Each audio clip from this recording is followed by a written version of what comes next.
Today, on a special edition of Judge Faith, a second look at the outrageous exes who landed at the top of our lousy lovers list. She sends you a picture of a cat and you say, "I like cat, can I come over?" And then, I have couples trackers. It's an application you install on a smartphone. It tells you all the phone calls, all the text messages, and the GPS location. So you're not only the baby's mother, you're CSI.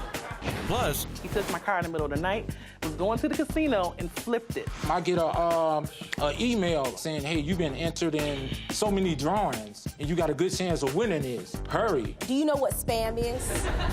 and later, I was shocked that she tried to hit on me at a funeral. He came in there, starched jeans, had gold teeth in his mouth.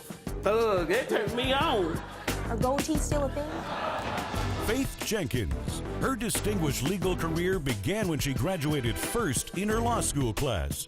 She quickly became a tough New York City prosecutor and then a preeminent legal analyst on cable news. And now she's the judge in her own courtroom.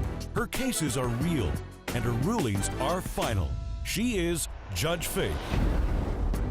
Welcome to a special edition of Judge Faith. When it comes to lovers, we've seen a lot of crazy things. Boyfriends gone bad, not so secret love affairs, and girlfriends who gave money because they thought the guy had potential. The beginnings of these love stories are unique, but the endings are always the same. The forever partner goes from hero to zero. Take a look. Plaintiff and Manhattan hair salon owner Roy Wren says he thought he was being a good friend when he loaned money to his former client Elle. But when he asked to be paid back, everything changed. He's accompanied in court today by his best friend, Wei Yang. Defendant Elle Lee says Roy hid his true identity from her, and the money was a gift between lovers. So the two of you work at the salon. Yes, She yes. comes in as a guest to get her hair done, right? And you become friends. Yes. And after a month, she comes to you and asks you for $5,000. That's not a red flag to you? Yes. How do you know her? Do you know her that Because well? we hang out for a few times for dinner in a month. But Wait, were the two of you dating? no, not dating. It's just regular dinner. So, She says it was a gift. What do you say happened? no. She says she need the money, and she says she wanted me to lend to her, and she's gonna give me back in 1 week. around a week. We weren't just friends. We dated. What proof do you have that the two of you were more than just friends? Because you're saying he gave you this money because he was your boyfriend. Mm-hmm. What do you have? What's she going to show? What's in this folder? The point. It's coming. Let me tell you something. Way's over there looking nervous. I'm just letting you know. She sends you a picture of a cat and you say, "I like cat, can I come over?"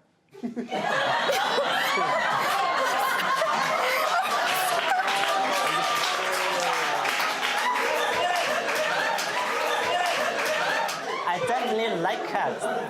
You write, "I want to see you." She writes to you, "Please just get home safe." You write back, "I will, baby." Do you call all your friends baby? Kind of.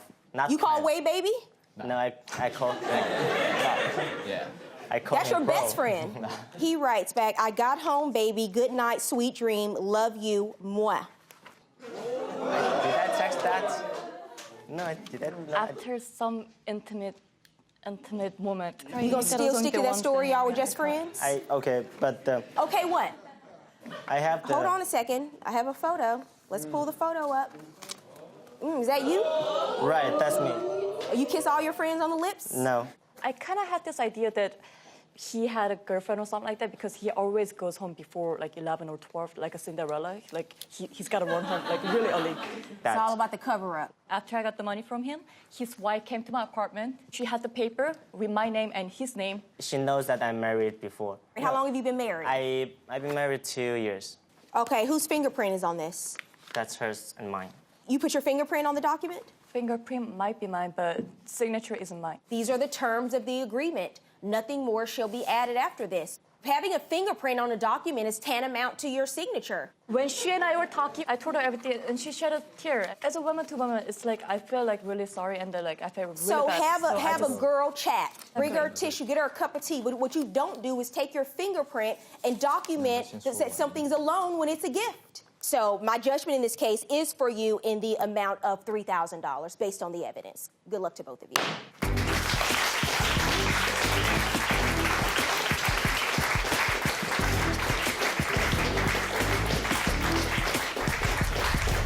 Coming up, forever was not in the cards for this couple after a midnight casino run ends in a car crash and a trip to court. The vehicle just got to tossing and turning there. Before I knew it, I was hitting both guardrails back and forth and doing flips in the air, and I may have suffered from a brain injury. You think you have brain damage? Just a little. Hi, I'm Judge Faith. Follow me on Snapchat, Facebook, Twitter, and Instagram. Plaintiff Latasha Carter says her ex-boyfriend was in a hurry to get to the casino and totaled her car. She's suing for the value of a new car and car rental fees. Defendant Robert Baker says he doesn't know how the accident happened, but he had to get to the casino quickly because he was told there was a huge payout waiting for him. Throughout the relationship, it started good to bad to ugly. Just due to the fact that he is irresponsible, and we kind of grew up and grew apart from each other. I grew up, and he didn't. Describe your relationship.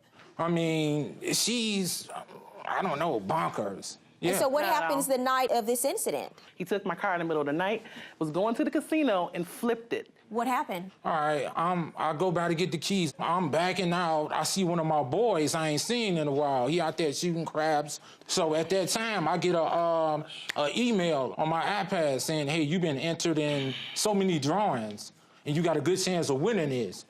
Hurry. You might win some money. They don't play about their money, and I don't play about mine either. And you got this message from who, sir? The casino. I got an email. Do you know what spam is? Not really. When marketers send you an email saying you might win a prize, hurry, that doesn't mean drop everything you're doing. It go right there to the casino, sir. But my pockets was echoing. That's how broke I was. So I'm like, hey, I better go get this money. And child support on me, man. I'm not doing no you time. Stopped what you were doing and you went to the casino. Yeah. And did they have a prize waiting for you? Well, that would never be known because I never made it. Because you crashed the car. Yes. You got there too late. I got So you literally hurried and had a car accident on the way to the casino. Yeah, that's about the size of it. Let me see the photos of the car. How fast were you driving? I was doing the limit, probably about 10 over. So what happened? I'm not sure what happened. All I know, I was driving, I'm listening to the music. All of a sudden, the vehicle just got to tossing and turning there where I'm like, that must be a rodent or something I hit. Before I knew it, I was hitting both guardrails back and forth, and the car was doing flips in the air, and next thing I know, hey, I'm in there, I see emergency response vehicles all Were you around injured, me. Sir? Because this is a very serious accident. Yeah, you know what? Those doctors never gave me those CAT scans like they were supposed to, but I do believe I may have suffered from a brain injury. You think you have brain damage? Just a little. Have you been back for a follow-up visit, sir? I go to follow-ups, yeah, but they say they never find anything, so. So your car's totaled. Did you have insurance at the time? No, I didn't. You had no insurance? I did not, no. So why are you suing him for the cost of your new car? Because if it wasn't for him, I wouldn't have had to get a new car. That car the old you didn't have insurance, so you should have had insurance, which is required in your state. But I guess the loophole here is you have someone else who wrecked your car, who was driving. You even admit that you did not have permission to take her car. You're suing for the value of the car you purchased. That's not how it works. You don't get to crash a 2000 Ford Explorer, then go out and buy a Lexus and say you have to pay for my new Lexus. Right. That's not how it works. He's only responsible to pay for the car that he actually damaged. Total judgment in this case, $2,048. Verdict for the plaintiff. Thank you, Your Honor.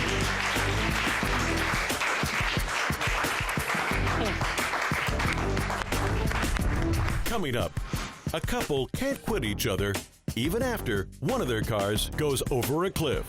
Why do you think he would take your car and push it over a cliff? Well, because maybe he was mad I was seeing somebody else. I mean, why did he slash my tires?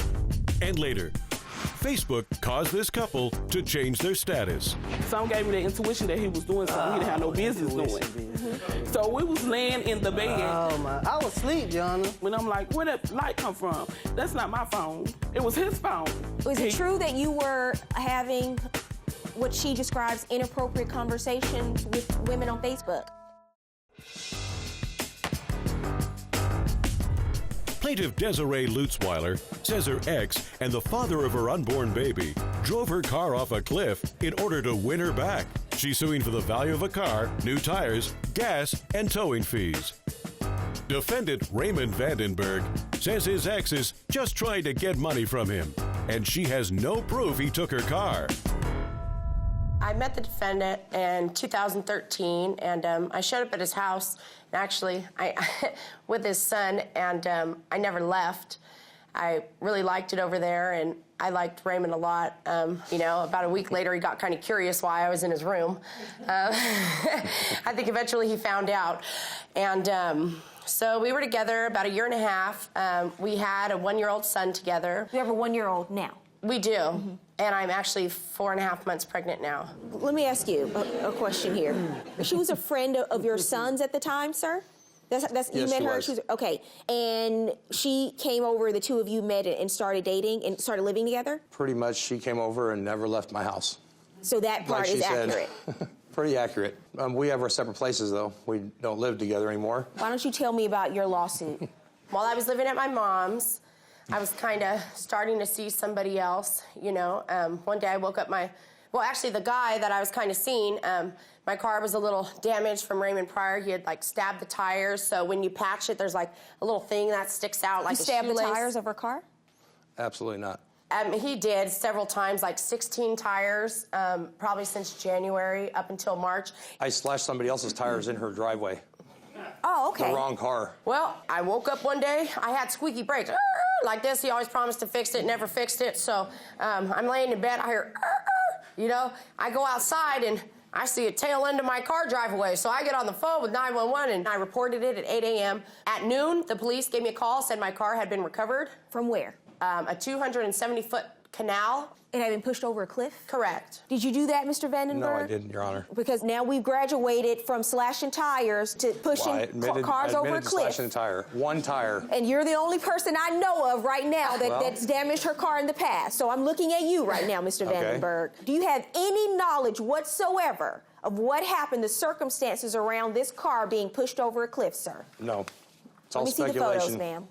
If you see there's string or I'm sure some type of rope just to hold the car together. They had to reattach the grill. Well, the car is totaled, obviously. What do you think happened, ma'am? Well, judging by the fact that he came by 10 a.m., 2 hours after my car had been stolen and asked me if maybe I needed a ride and did he want to go have some lunch. Did you ask her if she needed a ride to lunch? That's not true, Your Honor. She called me about 10 o'clock saying, do I know where her car's at? And I said, I absolutely have no idea where your car's at.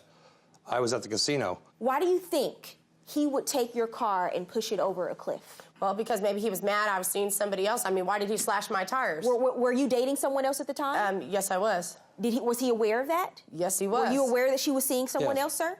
I have couples trackers. It's an application you install on a smartphone. It tells you all the phone calls, all the text messages, and the GPS location. You had that on his phone? I got it on my phone. She had my So you're phone. tracking him? That's right. So you're not only the baby's mother, you're CSI. That's right. CSI, yeah. I'll tell you, hey, babe, where are you at? He said, I'm at the truck shop getting a part. I said, okay, let that ride, because on the computer, I see clearly he's at his ex-wife's house. But okay, I let it ride for about 6 months. What kind of tracking device is I this? knew I'm just everything curious. he was doing, everything he was doing. I just wanted to see how many times he would lie. That's 1,462nd lie, 1,463rd lie. I just want to see how many times he would really lie to me. Did you track him the day your car went over the cliff? Oh, all the time. He picked up the car, he took it to the cliff, he went and got a burger, and he went home. I tracked him 24/7 as long as my eyes were open. There's a pattern. You will slash tires when you get upset, when you're not getting your way. And then now all of a sudden her car mysteriously goes over a cliff. You can't tell me who else would do it.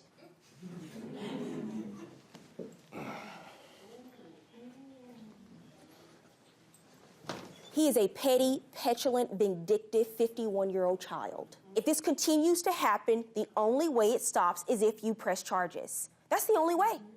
Because this is a pattern of abuse. $1,548 judgment for the plaintiff. Thank you, Your Honor.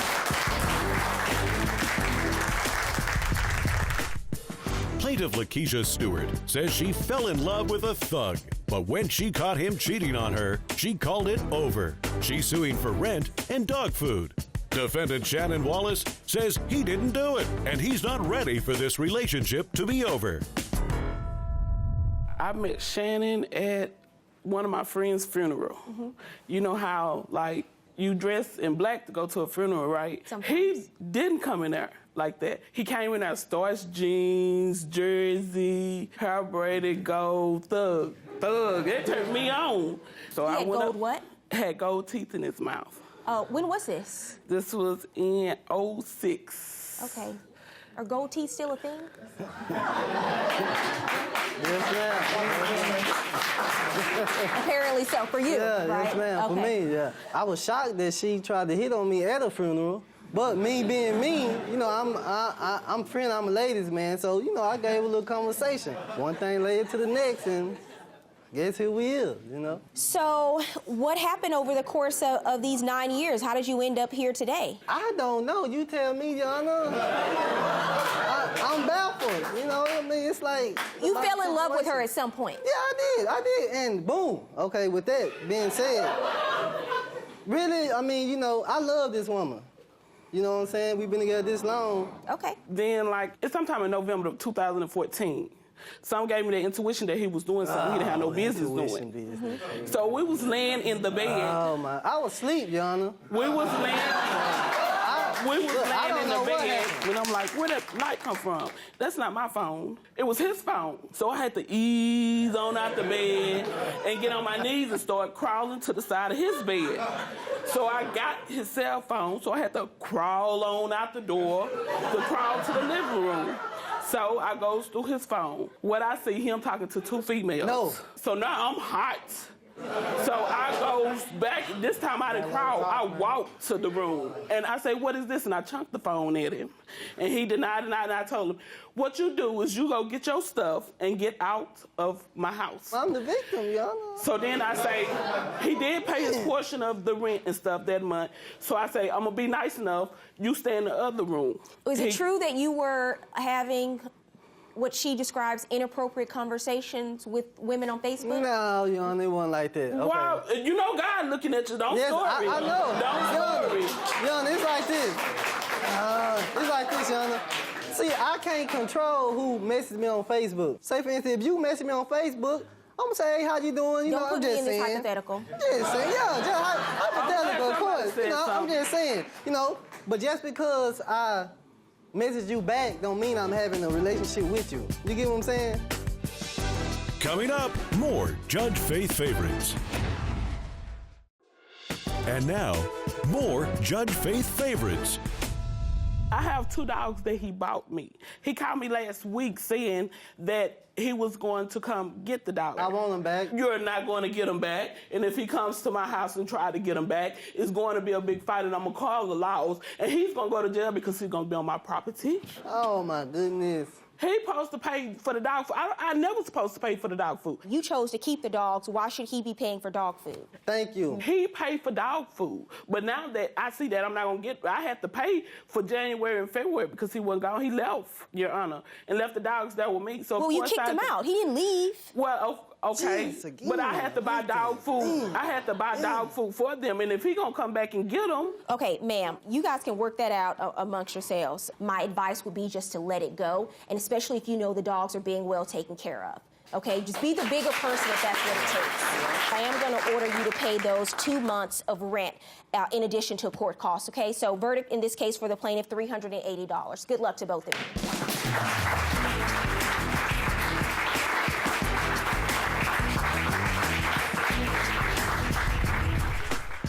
I hope you've enjoyed this special edition of Judge Faith. On your quest to find that one true love, just remember, take your time and really get to know the true character of a person. Have a great rest of your day, and thanks for watching. If you or someone you know has a dispute, don't take the law into your own hands. Let Judge Faith rule on it for you. To submit your case, go to judgefaith.com and tell us your story. See you in court.